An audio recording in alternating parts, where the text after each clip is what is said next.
PayPal gift card. Hey everybody, welcome back to our channel. In this video we are going to discuss how we can redeem and use the PayPal gift card, so make sure to watch the video till the very end.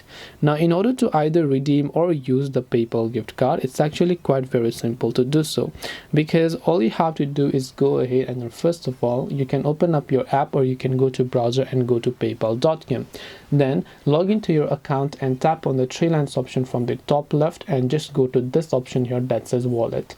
And once you go to this wallet option, you'll find this particular option over here, and which says link a new card. Now your PayPal gift card also comes in card type, so when you tap on it, because PayPal gift card is also either a Visa gift card, Amex gift card, Discover gift card, and so on, so you can select debit card or credit card number, which is your gift card number. Then you can select your card type, which could be Visa card, MasterCard, American Express, or whatever.